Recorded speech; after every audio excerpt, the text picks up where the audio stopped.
Olá, eu me chamo Guilherme Biller, sejam todos bem-vindos e bem-vindas à apresentação que resume o artigo dos impactos da Covid-19 no Metrorio e as estratégias que foram adotadas como mitigação desses impactos.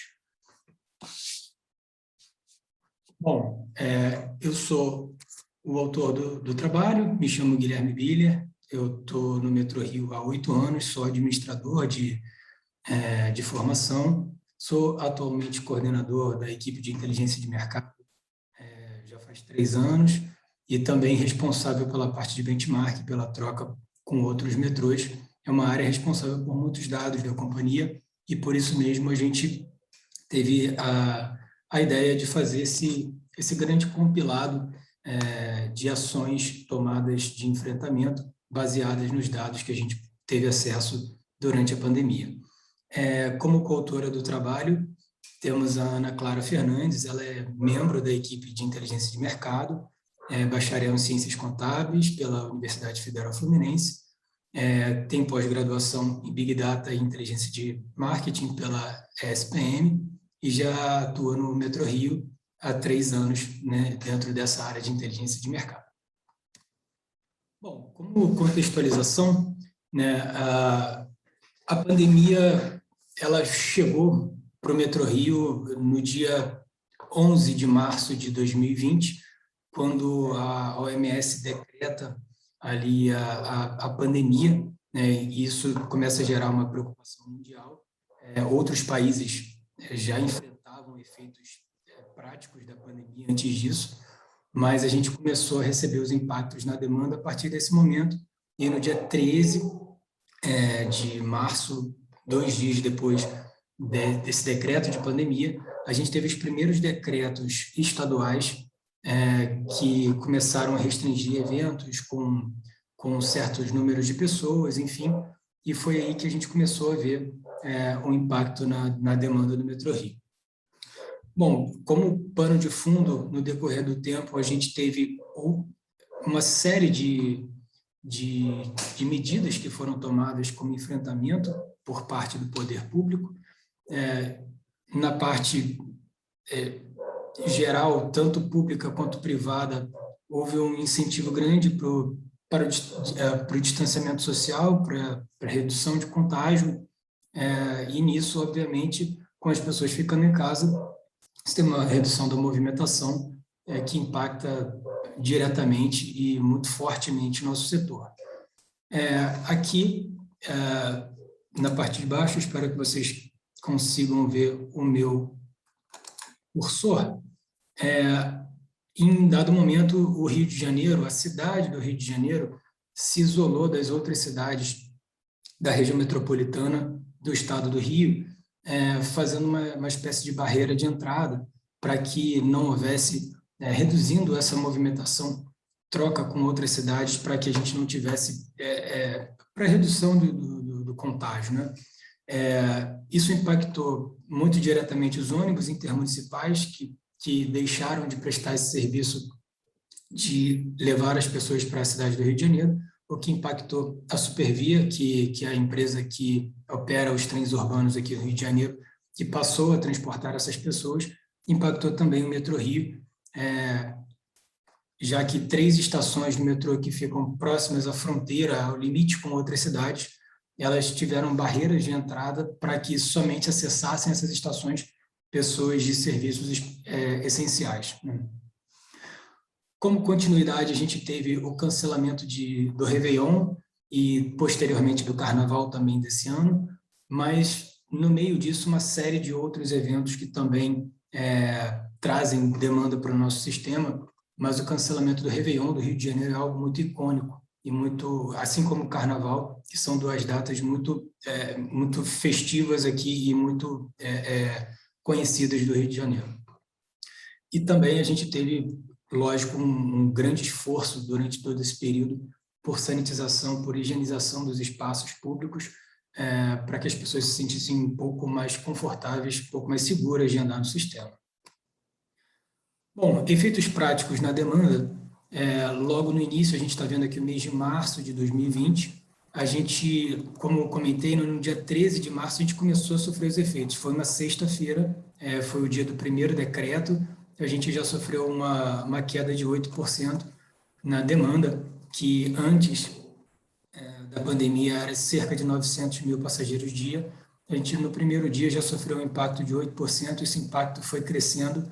Na semana seguinte, foi uma semana que as pessoas começaram a adotar cada vez mais, de forma gradativa, o home office, ficar em casa, ou estudar de casa, enfim, não se movimentar, né? Então, a gente vê essa demanda reduzindo drasticamente. E a partir da semana aqui do dia 23, essa foi a pior semana de demanda do Metrô Rio durante a pandemia e também na história, né? A demanda do dia 25 de março, esses 121 mil passageiros aqui, é a pior demanda num dia útil da história da concessão do Metrô Rio, que existe desde 1998. E, enfim, aqui a gente vê um mês de março terminando de forma muito catastrófica, né? Com apenas 15% dos passageiros usuais. A gente começa aqui a falar de como a gente tratou esses dados para gerar tomadas inteligentes de decisão, né? Esse impacto ele não foi uniforme, não foi homogêneo. Nesse gráfico aqui de cima, a gente consegue ver como esse impacto foi diferente entre as três linhas que o Metrô-Rio tem. A linha 1 está representada em laranja, a linha 2 em verde, a linha 4 em amarelo. Inicialmente, vamos explorar só as linhas, e a gente vê que as linhas 1 e 4 elas têm perfis semelhantes, com uma queda, uma perda de passageiros bem parecida. Quando a gente olha a linha 2, que é essa verde, ela tem uma perda menor de demanda.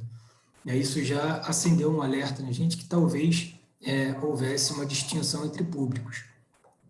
Como a linha 2 tem um perfil socioeconômico diferente das linhas 1 e 4, que se assemelham bastante, a gente foi explorar duas outras estações. A estação central, que pertence à linha 1, e a estação São Conrado, que pertence à linha 4. Estão aqui representadas de forma pontilhada, porque, apesar delas pertencerem às linhas 1 e 4, que tiveram uma perda maior, elas têm perfis semelhantes ao da linha 2. Então, a gente fez essa primeira extração para ver se, ao analisarmos estações com perfis semelhantes à linha 2, será que a perda foi parecida? E sim, a gente percebe que essas duas estações tiveram uma perda semelhante à linha 2. Agora, que fatores, que perfis, de que perfil eu estou falando, né? Primeiro, a gente vai explorar aqui a questão da classe socioeconômica, abertura das classes A, B, C e aqui D e E. Aqui a gente vê representados também em laranja a linha 1, em verde, a linha 2, em amarelo, a linha 4, e logo após aqui as estações Central e São Conrado. A gente pode perceber muito claramente, aqui, por exemplo, olhando a classe C, a gente vê a linha 2 com mais de 50% e as estações Central e São Conrado também com mais de 50%. Quando a gente vai para a classe A, as linhas 1 e 4 se assemelham. E a linha 2 tem um perfil semelhante aqui à Central e São Conrado. São Conrado ainda tem um perfil de alguma coisa de classe A, porque é uma estação localizada numa zona rica da cidade, porém muito próximo à comunidade da Rocinha, que é a maior favela da América Latina, que deixa esse perfil muito misturado. Então, a gente tem um perfil de classe A das pessoas que moram no bairro, na parte plana, e tem um perfil forte de classe C e classes D e E, provavelmente das pessoas da comunidade. E quando a gente vem para a parte de escolaridade, a gente vê a mesma coisa.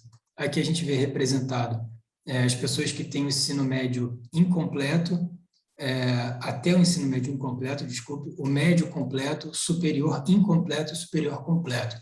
É muito simples da gente ver que as linhas 1 e 4 são as linhas que possuem esse perfil de superior completo mais forte, né? Com as estações Central e São Conrado se assemelhando à linha 2. E por isso, aqui a gente já consegue juntar essas duas estações, por mais que não façam parte da linha 2, ao mesmo perfil dessa linha. E o que a gente tira aqui desse slide é exatamente que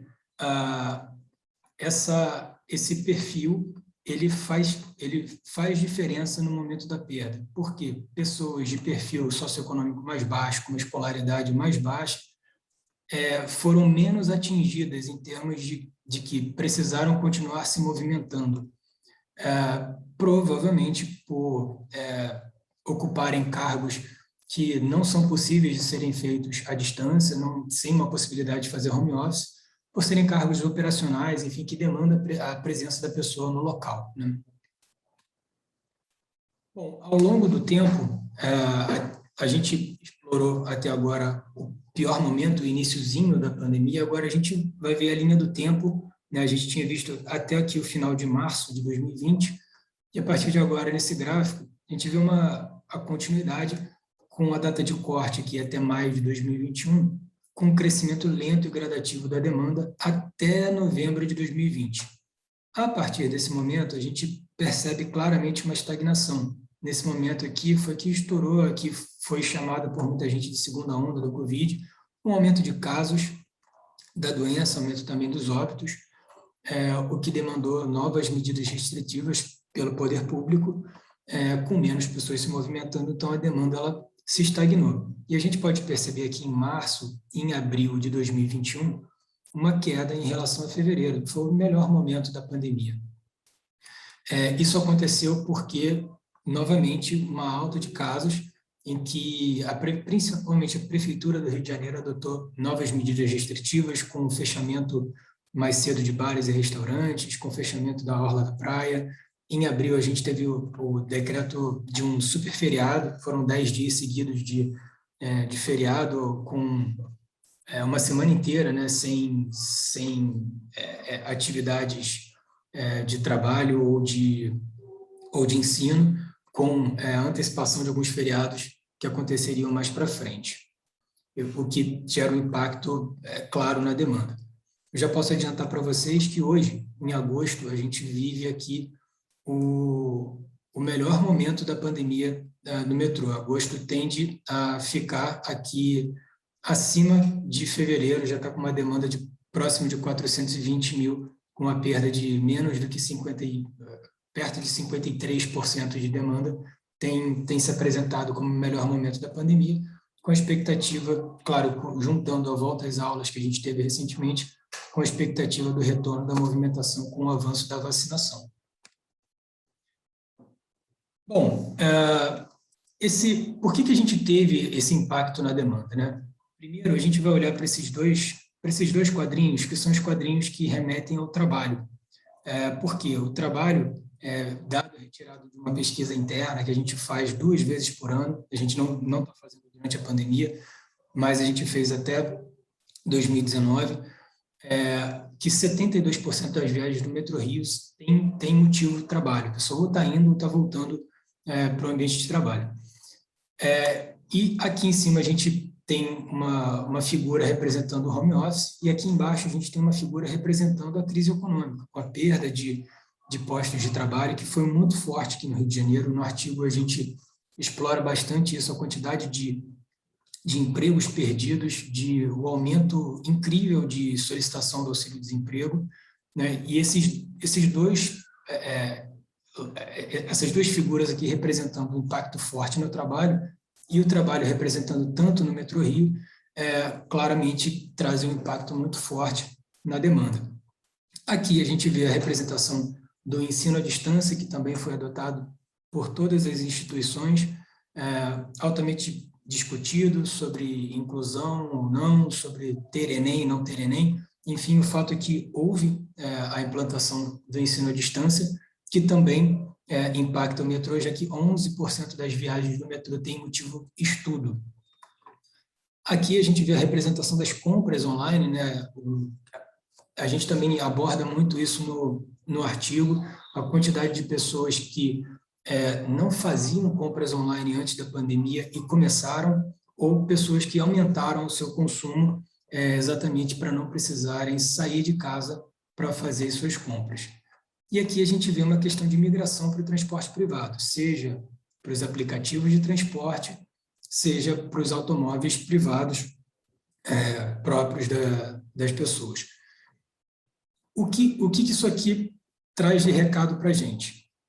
Alguns desses efeitos eles são temporários, né? Eles tendem a retornar, por exemplo, aqui a gente vai ver um pouquinho mais à frente na apresentação, que o tráfego rodoviário da cidade ele já está em níveis muito parecidos com o pré-pandêmico. Com a volta da movimentação das pessoas, a tendência é que parte dessas pessoas retornem ao transporte público, dado que os engarrafamentos vão ficar... ninguém vai aguentar o engarrafamento, a quantidade de tempo perdido para se chegar nos locais. A crise econômica, em algum momento, vai passar. A gente não sabe quanto tempo vai demorar para a economia se restabelecer e para os postos de trabalho voltarem a serem criados, mas isso aqui tende a voltar. Agora, esses três movimentos aqui de cima, a questão do home office, do ensino à distância e das compras online, a gente tende a perceber uma permanência desses efeitos a longo prazo, o que nos acende um sinal amarelo aqui, um sinal de atenção, porque o mercado inteiro de transporte pode vir a perder a longo prazo demanda pelo fato de pessoas passarem a trabalhar, nem que seja de forma híbrida, né? Parte do tempo no escritório, parte do tempo em casa, o mercado perde viagens, né? Bom, aqui, como eu tinha adiantado no slide anterior, é a questão exatamente do retorno do transporte rodoviário, já ter retornado a níveis pré-pandêmicos. Isso aqui são dados da Companhia de Tráfego do Rio de Janeiro, que mostram algumas das principais vias daqui do Rio, Avenida Brasil, linha amarela, linha vermelha, já retornando. Aqui a gente vê uma queda, é o período pré-pandêmico, aqui a gente vê uma queda para o meio de 2020 e agora, mais recentemente, níveis voltando ao montante pré-pandêmico aqui, o que mostra exatamente isso. As ruas já voltaram, o transporte público, principalmente de alta capacidade, ainda sofre exatamente, a gente aborda isso também no artigo, por uma questão de receio das pessoas. O transporte de alta capacidade, ele naturalmente pressupõe uma aglomeração, por mais que se proponha medidas de evitar contágio, o uso da máscara, ele tem uma concentração de pessoas num espaço pequeno, o que gera nas pessoas um receio de uso, né? Bom, aqui um grande resumo dos impactos que a gente teve até maio de 2021, a data de corte desse trabalho. Uma perda de 211 milhões de passageiros, acumulando quase R$ 1 bilhão em perda de arrecadação tarifária, e uma perda, lógico, também com a arrecadação não tarifária, na alocação de pontos comerciais e publicidade, porque alguns acessos foram fechados, a gente vai passar também um pouquinho mais à frente, mas também, por decreto, pontos comerciais tiveram que fechar suas operações. Então, o metrô entrou em negociação com os permissionários exatamente para que essas empresas pudessem se manter, não pagando o aluguel ou reduzindo o valor do aluguel. Isso gerou um grande problema de caixa, né? O presidente do metrô foi à mídia algumas vezes para falar do problema de caixa, e aqui vale uma grande ressalva que boa parte dos outros operadores acaba não sofrendo. O Metrorio é uma empresa privada, né, é uma concessionária de serviço, e tem uma grande questão que é da não recepção de nenhum tipo de subsídio do governo. O Metrorio tem a sua atuação baseada única e exclusivamente na receita tarifária e na receita da exploração de comercial e de publicidade. Ou seja, com essas arrecadações caindo tanto e com os custos não podendo ser reduzidos na mesma forma, até porque um metrô tem uma estrutura de custos fixos muito alta. A gente manteve todas as estações abertas durante todo o período pandêmico, sem redução do horário de operação, para manutenção da prestação de serviço à população, com apenas alguns acessos fechados, acessos secundários fechados, a gente vai explorar um pouquinho também mais à frente. A oferta de trem visando o distanciamento, a gente não reduziu a oferta da mesma forma que a demanda foi reduzida, e novos custos referentes ao aumento dessa questão de limpeza e sanitização. Bom, o que a gente viu mundo afora, né? Já que na minha área a gente tem acesso também à parte de benchmarking, a gente vê claramente que outros países entenderam que o mercado de transportes é um mercado essencial, é um serviço essencial à população e investiram nesse mercado para que o serviço não fosse paralisado em nenhum momento. Isso é, vários auxílios emergenciais ao redor do mundo. Aqui a gente está vendo exemplos de Canadá, Estados Unidos e Reino Unido, mas não foi só o primeiro mundo, a gente tem exemplos da África do Sul, enfim, diversos países mundo afora adotando essa prática. Aqui no Brasil, infelizmente, a gente não teve, a gente teve um projeto de lei que falava sobre 4 bilhões no mercado de transportes, que infelizmente não foi para frente, e o cenário no Rio de Janeiro é exatamente esse. Diversas empresas de ônibus decretando falência, a Supervia, que é a empresa responsável pela operação dos trens urbanos, entrando em recuperação judicial, ou seja, um cenário catastrófico de fato. Bom, e o que o Metrorio fez, dado esse cenário? Né? Dado que a receita, a arrecadação caiu drasticamente, dado que não houve nenhum tipo de subsídio, o metrô abriu uma série de frentes de ações de redução de custos e recuperação de caixa. Aqui eu vou explorar um pouco mais as que tiveram mais embasamento em dados. Por exemplo, a renegociação com os fornecedores, dependendo do local onde, do retorno gradual de permissionários aqui, dependendo do local onde esses permissionários estão alocados, dependendo do fluxo dessas estações, que são dados de demanda que nós passamos diretamente à área comercial.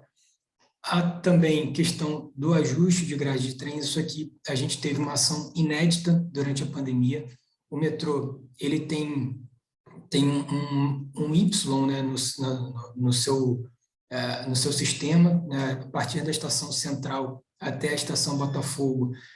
Esse trilho ele é compartilhado entre as linhas 1 e 2, e, usualmente, o intervalo entre dessas duas linhas era igual exatamente para manter a regulação de entrada dos trens nesse trecho compartilhado. Pela primeira vez, a gente descasou o intervalo dessas duas linhas, colocando mais oferta na linha 2 e menos oferta na linha 1, exatamente por aquilo que a gente viu lá no início da apresentação. A linha 2 perdeu menos demanda, foi menos impactada devido ao seu perfil socioeconômico. Então, a gente conseguiu balancear, colocar mais demanda onde era necessário. Até porque nós tivemos um decreto estadual aqui que nos obrigava a ocupar, no máximo, 50% da ocupação dos trens. Então, a gente não pôde se dar ao luxo também de manter o mesmo intervalo na linha 2 do que na linha 1, porque senão isso ultrapassaria esse teto previsto pelo Estado. Olhando para o futuro, as perspectivas não são boas. Como eu comentei, a gente tem a expectativa de que alguns dos efeitos, principalmente os que trazem mudança de comportamento, o trabalho de casa, o ensino à distância e a questão das compras online, eles tendem a ficar. Então, a gente enxerga uma recuperação bem lenta de demanda, o que nos diz que a gente deve voltar aos patamares pré-pandêmicos somente em 2031. Qual que é o recado disso? O modelo atual ele não é sustentável. Não é mais possível que o operador de metrô do Rio de Janeiro ou de qualquer outra cidade se baseie somente na sua receita tarifária. É necessário a gente olhar para novas formas de financiamento. E aí, o que a gente vê ao redor do mundo? É extremamente normal, extremamente comum um financiamento público ao transporte. O não normal, o anormal, na verdade, é o que acontece no Rio de Janeiro, essa dependência única, exclusiva da receita tarifária, o que gera altas tarifas, esse peso recai sobre o passageiro. Então, ao redor do mundo, a gente tem uma série de cidades aqui que utilizam mais do que 50% da arrecadação do sistema de transporte, sistema de metrô, vem de subsídio público, isso é altamente normal, mundo fora. E aqui a gente tem alguns exemplos, né? Na França, a taxa de contribuição do transporte, em Nova York, a cobertura dos custos por impostos, taxas e subsídios. Em Bogotá, uma parcela significativa, 28% do preço da gasolina vai para o custeio do transporte público.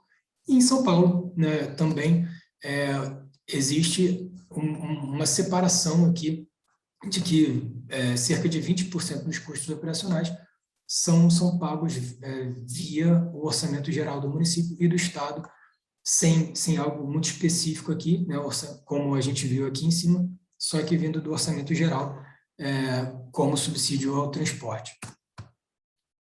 E o que a gente enxerga para o futuro? Na verdade, aqui é o que nós enxergamos como o único caminho possível para que se mantenha o serviço, o transporte público no Rio de Janeiro com qualidade,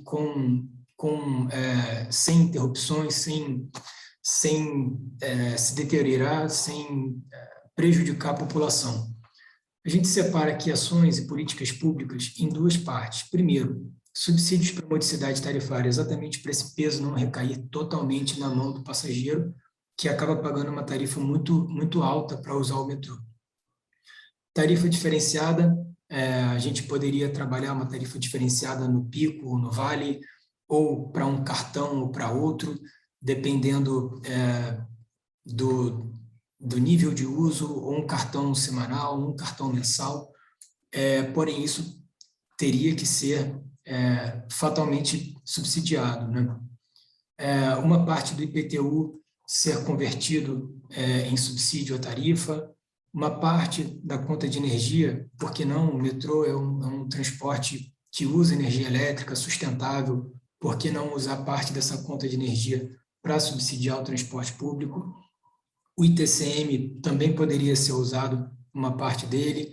Revisão das gratuidades, isso daqui é um ponto importante para a gente pensar principalmente no futuro. A nossa população está envelhecendo, por lei, idosos têm gratuidade no sistema de transporte, isso pesa muito na arrecadação. A gente pode olhar, por exemplo, para outros locais, no Chile, por exemplo, em Santiago, os idosos só têm gratuidade se utilizarem o metrô fora do horário de pico, o que faz sentido.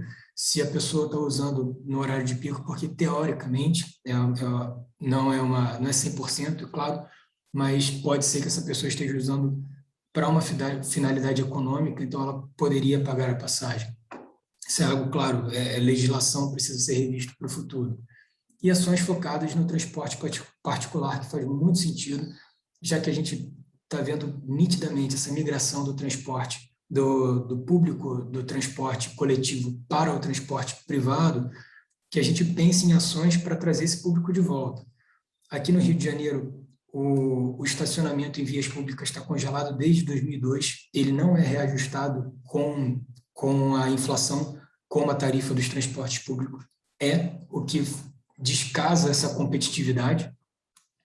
Uma parte do IPVA ser transformada em subsídio ou investimento no transporte público, uma taxa sobre o sistema viário, é algo que foi proposto até em São Paulo, não chegou aí para frente, mas é uma proposta super válida, com um olhar de sustentabilidade.